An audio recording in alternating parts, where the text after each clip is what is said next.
The gods made wine to compensate for those who can't afford to take revenge. But oh my, Harry Seldon got a taste of that sweet nectar in the closing moments of the episode. Whilst mainly on Ignus, this episode was a relatively slow one which had quite a lot of developments and an ending that I feel saved it from feeling like one where not much really happened. With Tellem not being who she appeared to be when she first introduced herself, the Mentalics are definitely a species that are interesting to learn about, and I'm hooked on finding out more about their abilities and intentions as the season develops. So with that, let's recap, break down, and explain all that there was to take away from this episode. Here is Foundation Season 2 Episode 6, Ending Explained. Just to let you know, this video will contain spoilers. Harry Seldon. I'm going to start with the part of the episode that I thought was most definitely the most interesting of the entire runtime. This was the final part of the episode where we saw Harry Seldon's life flashing before his eyes before succumbing to the water that rose above him. But there was one moment in particular in this episode, and this final scene connected to something in particular, and this was the scene that we saw open the entire episode and essentially close it.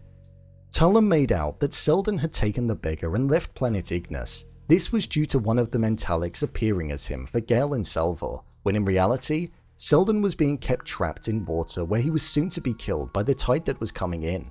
Tellem didn't like Seldon and didn't want his vision of a second foundation to be made in the name of the Mentalics. She didn't want her children to be the warriors and army that were to fight against the mule in the future and be the ones that would look to prevent the crisis. This was due to the persecution that the Mentalics had faced at the hands of all of the humans that they had come across in their lives. They were cast as outsiders, killed and hunted because they were different. And Tellem didn't believe that they should be out there helping prevent something which would destroy the very people that she despised. That was one of the main reasons as to why she didn't want to help Harry as well, because he wasn't a Mentalic.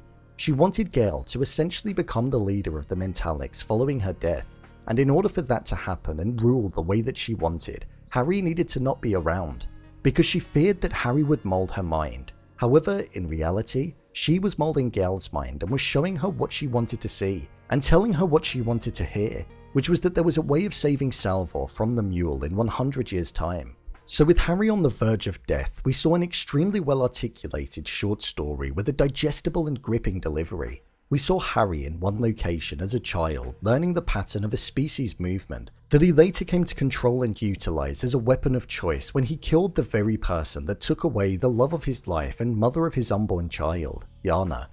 The interest in his work of psychohistory was something that the Empire wanted closer to them, as they viewed him as a threat, and they were doing all that they could to get him on Trantor so that he could work at Streeling University, something which he didn't want to do, and in return, Empire and the Assassins took Yana as leverage. However, because of the chain that Yana gave him earlier on in the vision, it contained the beating heart of their child, so when it stopped beating, he knew that she was gone, despite the fact that they were saying that she was still alive.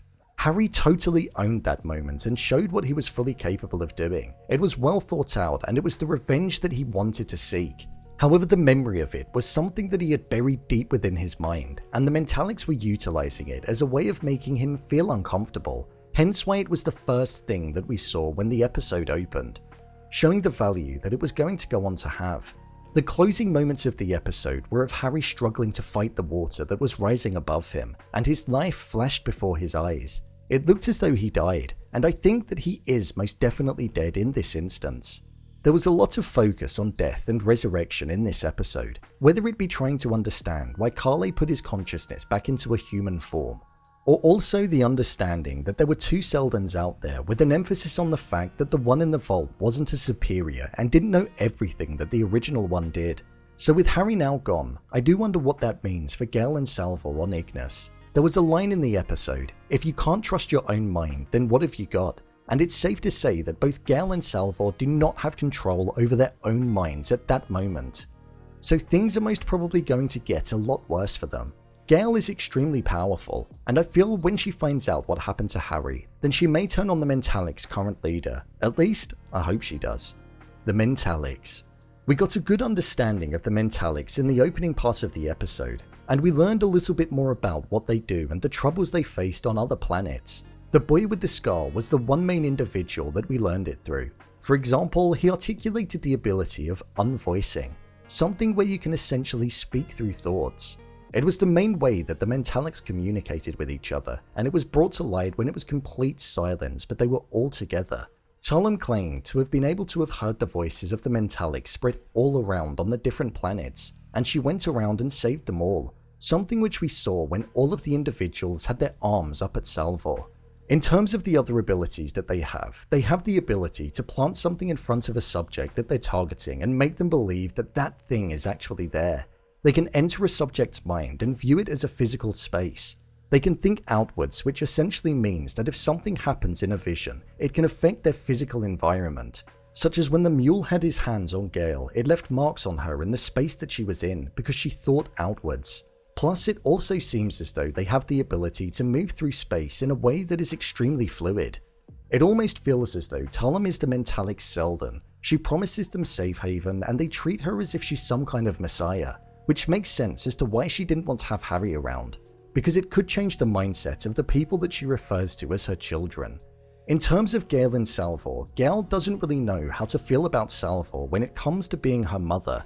It's clear to see that she's conflicted in going against Harry Seldon's plan and vision, but due to Salvor ultimately dying at the hands of the mule, she's clinging onto any chance of hope in keeping her alive, even if it means going against the science that she originally believed in. So her pivot is something that's going to be key in ensuring that what she saw will most likely happen in reality. Trantor and Hober Mallow.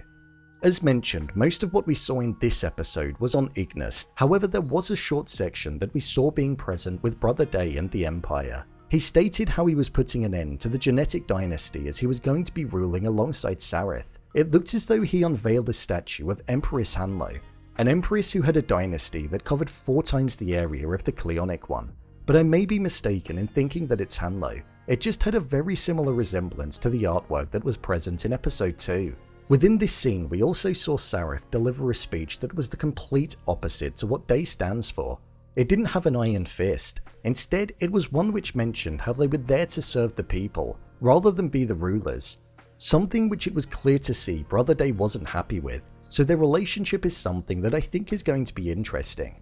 The looks that Sareth shared with Brother Dawn is something that also makes me think that she could be trying to dismantle the brothers from within. We also saw that Constance and Polly were taken as prisoners of the Empire following a heartfelt speech that was delivered by Polly when they landed on Trantor.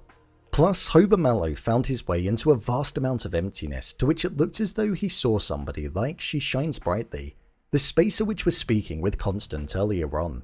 He was met with and asked why he had defiled the home swarm, something which does sound quite serious, so I imagine we'll find out what happens to him in the next episode. He means no harm, so I don't think anything will come of it. Overall review. I thought this episode was okay. It was definitely enjoyable, but I feel the final third saved it from feeling as though not much really happened. I did really enjoy learning about the Mentalics and also how they came to be on Ignus. I do have to say though that I'm finding Gaal and Salvor some of the least interesting characters in the show, which I think is an issue if I'm being honest. It feels like no real development gets made between them, and we're no further along with their arcs than we were a couple of episodes ago, other than knowing that they're now Mentalics. Seldon is one that I do find that I enjoy watching a lot, especially in this episode where we saw the flashbacks. I enjoy seeing what goes on with Constance and Polly too, and also all that happens on Trantor with Brother Day, Sareth, Dermazel, and the other brothers. But Gaal and Salvor, maybe it's just a slow burner, and it will feel rewarding in the long run. With Seldon looking like he's no longer going to be around, it most definitely shakes things up for the remainder of the season. I can't wait to see what's going to happen next. So, there you have it, Foundation Season 2 Episode 6, Ending Explained. What did you think of this episode? Leave a comment down below, and don't forget to subscribe. I'll see you next time.